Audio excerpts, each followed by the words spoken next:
బంగ్లాదేశ్లో రాజకీయం ఎప్పుడు ఎలా ఉంటుందో చెప్పడం చాలా కష్టం. ఒక దశలో జైలు శిక్షకు గురై దేశ బహిష్కరణకు గురైన వ్యక్తే ఇప్పుడు బంగ్లాదేశ్ అధికార పీఠం అధిరోహించబోతున్నారు. ఆయనే తారిక్ రెహమాన్. బంగ్లాదేశ్ మాజీ ప్రధాని ఖలేదా జియా పెద్ద కుమారుడు.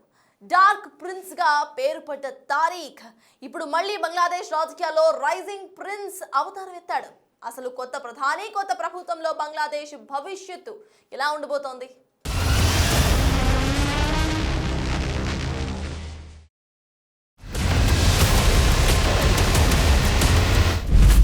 తారిక్ రెహమాన్ బంగ్లాదేశ్ కొత్త ప్రధాని. ఎన్నికల్లో బీఎన్పీ ప్రభంజనం. సరికొత్త దిశగా బంగ్లాదేశ్ అడుగులు. అవును, బంగ్లాదేశ్ ఎన్నికల్లో బంగ్లాదేశ్ నేషనలిస్ట్ పార్టీ ఘన విజయం సాధించింది. డార్క్ ప్రిన్స్ గా పేరున్న తారిక్ రెహమాన్ ఇప్పుడు బంగ్లాదేశ్ పగ్గాలు చేపట్టబోతున్నారు. ఆయన ముందు చాలా సవాళ్లున్నాయి. సమస్యలెన్నో స్వాగతం పలుకుతున్నాయి. అవామీ లీగ్ పార్టీ పోటీ లేకుండా బీఎన్పీ ఘన విజయం సాధించింది. షేక్ హసీనా ఈ ఎన్నికలను డమ్మీగా చెప్పినప్పటికీ 20 ఏళ్ల తరువాత బీఎన్పీకి బంగ్లాదేశ్లో మంచి రోజులొచ్చినట్టయింది.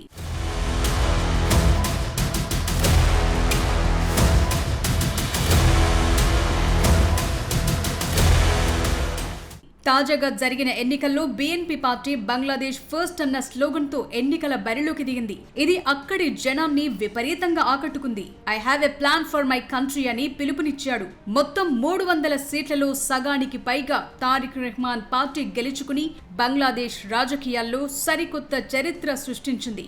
తాజా ఎన్నికల ఫలితాల్లో 212 స్థానాల్లో విజయం సాధించినట్టు బీఎన్పీ ప్రకటించింది. షేక్ హసీనా ప్రభుత్వ పతనం తరువాత కథ మొత్తం మారిపోయింది. నిజానికి బంగ్లా కొత్త ప్రధాని తారిక్ రెహమాన్ ఇన్నాళ్లు దేశం విడిచి లండన్లో ప్రవాస జీవితం గడిపారు. షేక్ హసీనా హయాంలో బంగ్లాదేశ్లో విపరీతంగా కేసులు, మనీ లాండరింగ్లు, ఉగ్రవాద లింకులంటూ చాలా కేసులు చుట్టుముట్టాయి. అలాంటి పరిస్థితుల్లో 2008 నుంచి తారిక్ దేశం బయటే ఉంటున్నారు. గతేడాది స్వదేశానికి తిరిగొచ్చారు. చక్రం తిప్పారు, పీఠమెక్కుతున్నారు.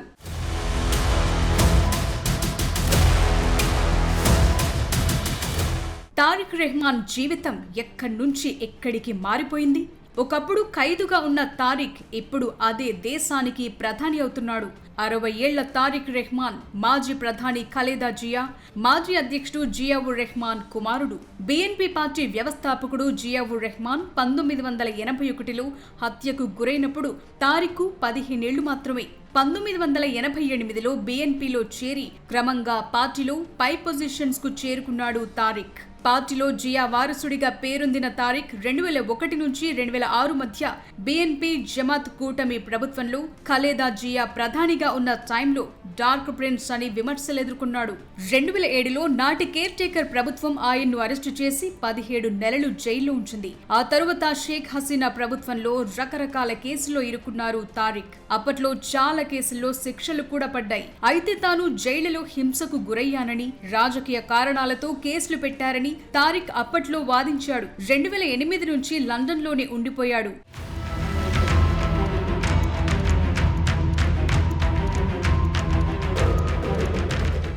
2024 ఆగస్టులో విద్యార్థుల ఉద్యమంతో షేక్ హసీనా అధికార పీఠం నుంచి వైదొలిగారు.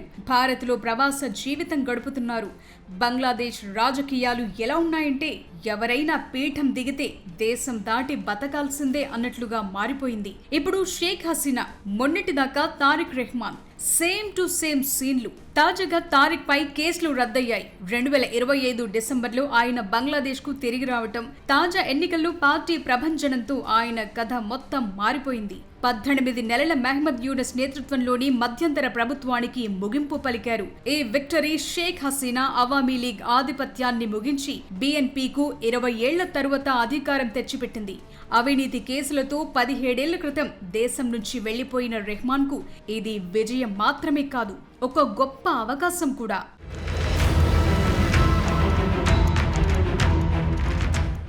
తారిక్ రెహమాన్ ప్రకటించిన 31 అంశాల సంస్కరణల ఎజెండా ఇప్పుడు బంగ్లాదేశ్ లో అత్యంత కీలకంగా మారబోతోంది.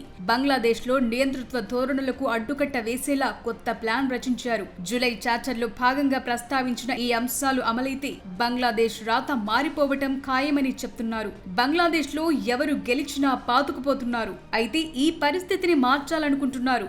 ఏ వ్యక్తి అయినా తన జీవిత కాలంలో 2 సార్ల కంటే ఎక్కువ ప్రధానమంత్రిగా ఉండకూడదనే నిబంధనను తారిక్ రెహమాన్ తీసుకురానున్నారు. అంతేకాదు ప్రధానమంత్రికి ఉన్న విశేష అధికారాలను తగ్గించి ప్రధాని, రాష్ట్రపతి మధ్య అధికారాలను బ్యాలెన్స్ చేయాలనుకుంటున్నారు.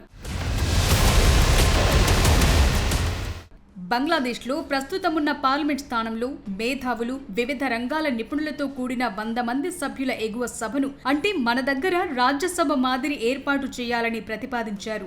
దేశంలో ఎప్పుడు ఎన్నికలు జరిగినా నిష్పక్షపాతంగా నిర్వహించేందుకు గతంలో ఉన్న కేర్ టేకర్ ప్రభుత్వ వ్యవస్థను రాజ్యాంగబద్ధంగా పునరుద్ధరించబోతున్నారు. ఎంపీలు తమ పార్టీ నిర్ణయాలకు వ్యతిరేకంగా ఓటు వేయకుండా అడ్డుకునే వివాదాస్పద ఆర్టికల్ 70ని సవరించి పార్లమెంటులో స్వేచ్ఛాయుత ఓటింగ్ కు అవకాశం కల్పించనున్నారు. దేశంలో కొత్తగా ఉపరాష్ట్రపతి పదవిని సృష్టించి ఆ పదవికి ఎన్నికలను నిర్వహించాలని ప్రణాళిక రూపొందించారు. అవినీతిపై పోరాడేందుకు, పారదర్శకత పెంచేందుకు రాజ్యాంగబద్ధంగా ఒక అంబుడ్స్మెన్ ను నియమించనున్నారు. జూలై చార్టర్ ద్వారా రాజ్యాంగంలోని ప్రాథమిక సూత్రాల్లో మార్పులు చేసి లౌకికవాదం స్థానంలో సమానత్వం, మానవ గౌరవం, మత సామరస్యానికి పెద్దపీట వేయాలని లక్ష్యంగా పెట్టుకున్నారు. రాజ్యాంగంలో అన్ని మతాల వారికి తగిన గౌరవం, రక్షణ కల్పించేలా మార్పులు చేయనున్నారు. ఇవన్నీ కొత్త ప్రభుత్వం ఏర్పడిన 180 రోజుల్లోపు ఆమోదించాల్సి ఉంది. సో ఒక మార్పు దిశగా బంగ్లాదేశ్ ను నడిపించడానికి తారిక్ రెహమాన్ రెడీ అవుతున్నారు. మరి అన్ని అనుకున్నట్లుగా సాగే వాతావరణం బంగ్లాదేశ్ లో ఉందా?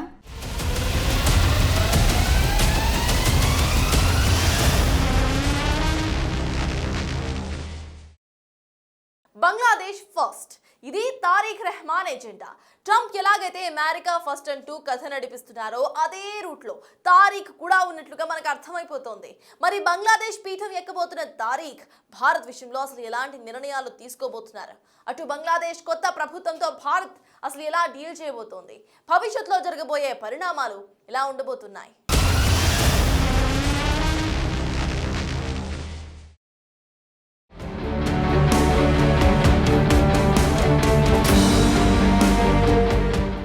బంగ్లాదేశ్లో మారిన రాజకీయం ప్రపంచవ్యాప్తంగా సరికొత్త సమీకరణాలకు తెరలేపుతోంది.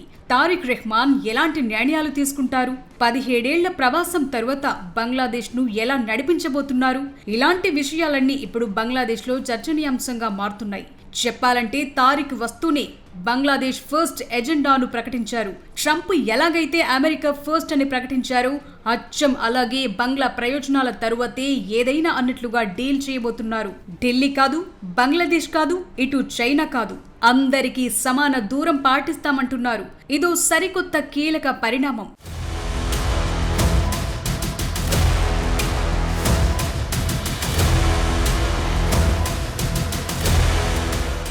తాము ఎవరి చేతుల్లోనూ ఉండబోమంటున్న సిగ్నల్స్ ఇస్తున్నారు. సో ఇదొక పరిణామం అయితే 8% హిందువులపై దాడులను అరికట్టి అందరికీ సురక్షిత బంగ్లాదేశ్ నిర్మిస్తామని హామీ ఇచ్చారు తారిక్. తీస్తా, పద్మా నదుల నీటి పంపకాలు, సరిహద్దుల్లో మారణహోమం ఆపడం వంటి జాతీయ ప్రాధాన్యతలపై దృష్టి పెట్టడం, మతం వ్యక్తిగతం, దేశం అందరిదని చెప్పటం కొన్ని కీలకంగా మారబోతున్నాయి. సో బంగ్లాదేశ్ ను ఎలా నడిపించాలో తనకు ఓ ప్లాన్ ఆఫ్ యాక్షన్ ఉందని ఇప్పటికే ప్రకటించారు తారిక్ రెహమాన్. తాను అనుకున్న రూట్లో అంతర్జాతీయ సంబంధాలు నెరపబోతున్నారు. స్వతంత్రంగా దేశాన్ని నడిపించే ఆలోచనతో ఉన్నట్టుగా ఆయన చర్యలను బట్టి చూస్తే అర్థమవుతోంది.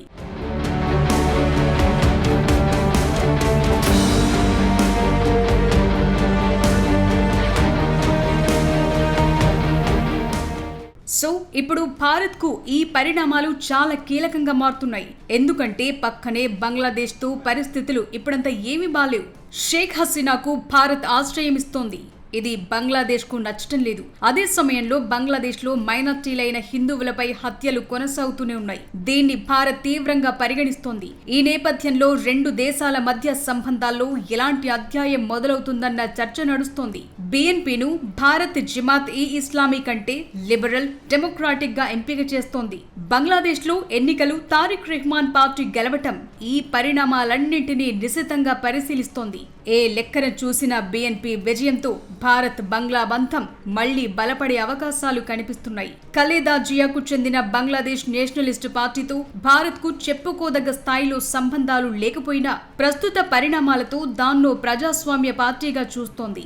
ఆ పార్టీతో బంగ్లాదేశ్ తో సంబంధాలు పునరుద్ధరించుకునే సంకేతాలు పంపుతోంది భారత్. ఆ మధ్య రెహమాన్ తల్లి ఖలేదా జియా తీవ్ర అనారోగ్యానికి గురికాగా ప్రధాని మోదీ కోలుకోవాలని ఆకాంక్షించారు. ఆ తరువాత ఖలేదా జియా సుదీర్ఘ అనారోగ్యం తరువాత గతేడాది డిసెంబర్ 30న 80 ఏళ్ల వయసులో ఢాకాలో కన్నుమూశారామె. ఖలేదా జియా బంగ్లాదేశ్ మొట్టమొదటి మహిళా ప్రధానమంత్రిగా దేశాభివృద్ధిలో మరియు భారత్ బంగ్లాదేశ్ సంబంధాలను బలోపేతం చేయటంలో పోషించిన పాత్రను మోదీ గుర్తు చేసుకున్నారు.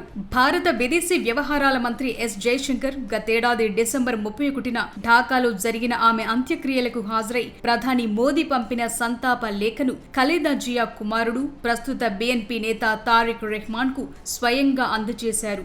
సో షేక్ హసీనా పార్టీ గైర్హాజరులో బంగ్లాదేశ్లో బీఎన్పీ పార్టీదే హవా ఉండబోతోందని ముందుగానే గ్రహించి ఆ పార్టీతో సంబంధాలకు లైన్ క్లియర్ చేశారు.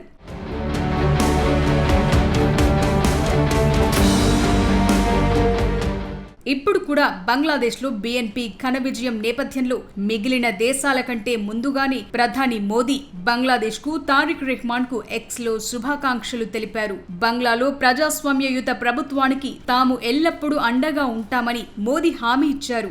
బంగ్లాదేశ్ పార్లమెంట్ ఎన్నికల్లో బీఎన్పీని ఘన విజయం దిశగా నడిపించిన తారిక్ రెహమాన్ కు అభినందనలని, తారిక్ నాయకత్వంపై బంగ్లా ప్రజల విశ్వాసానికి ఈ గెలుపు నిదర్శనమని చెప్పారు. ప్రజాస్వామ్య ప్రగతిశీల బంగ్లాదేశ్ కు భారత్ ఎల్లప్పుడూ మద్దతుగా నిలుస్తుందని, ఇరు దేశాల మధ్య సంబంధాల బలోపేతం, ఉమ్మడి లక్ష్యాలపై ముందుకు వెళ్లేందుకు కలిసి పనిచేసేందుకు ఎదురు చూస్తున్నామని ప్రధాని మోదీ తన ఎక్స్ ఖాతాలో పోస్టు చేశారు. ఇదొక కీలక పరిణామం. అయితే ప్రధాని మోదీ అభినందన పోస్టుకు తారిక్ రెహమాన్ ప్రత్యక్షంగా రిప్లై ఇవ్వటానికి బదులుగా ఆయన పార్టీ అయిన బంగ్లాదేశ్ నేషనలిస్ట్ పార్టీ నుంచి రియాక్షన్ ఇప్పించారు. ప్రధాని మోదీకి కృతజ్ఞతలు తెలుపుతూ బీఎన్పీ నుంచి ప్రకటన విడుదల చేయించారు. ప్రజల తీర్పును గౌరవిస్తూ అభినందనలు తెలిపినందుకు భారత్ ప్రధానికి ధన్యవాదాలని, భవిష్యత్తులో రెండు దేశాల మధ్య సంబంధాలు మరింత బలోపేతమవుతాయని ఆశిస్తున్నామని పోస్టు చేయించారు. పాక్, చైనా, భారత్ 3 దేశాలకు సమాన దూరం పాటిస్తామన్న ఎజెండాతో ఉన్న తారిక్ రియాక్షన్ విషయంలోనూ అదే ఆలోచనతో ఉన్నారా అన్న చర్చ జరుగుతోంది.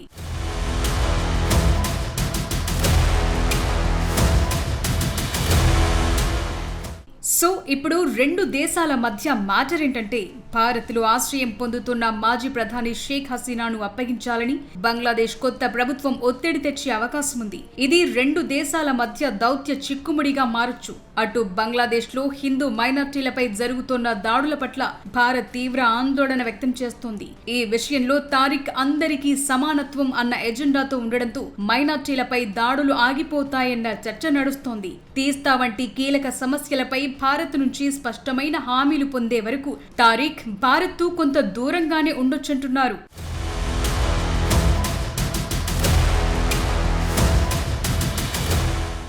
భారత్ బంగ్లాదేశ్ మధ్య 4000 కిలోమీటర్ల సరిహద్దు, వాణిజ్యం, విద్యుత్ కనెక్టివిటీ ఉన్నాయి. తారిక్ ఫాలో అవ్వబోయే విధానాలు, భారత్ రియాక్షన్ ప్రకారమే కథ ఉండబోతోంది. గతంలో కేవలం అవామీ లీగ్కే మద్దతిచ్చిన భారత్ ఇప్పుడు మారుతున్న రాజకీయాలకు తగ్గట్లు బీఎన్పీతో సంబంధాలు పెంచుకోవటం ఖాయమే. మొత్తానికి తారిక్ రెహమాన్ నేతృత్వంలోని బంగ్లాదేశ్ భారత్తో సంబంధాలను పూర్తిగా తెంచుకోకుండానే తన జాతీయ ప్రయోజనాల విషయంలో మాత్రం అత్యంత కఠినంగా వ్యవహరించే అవకాశం కనిపిస్తోంది.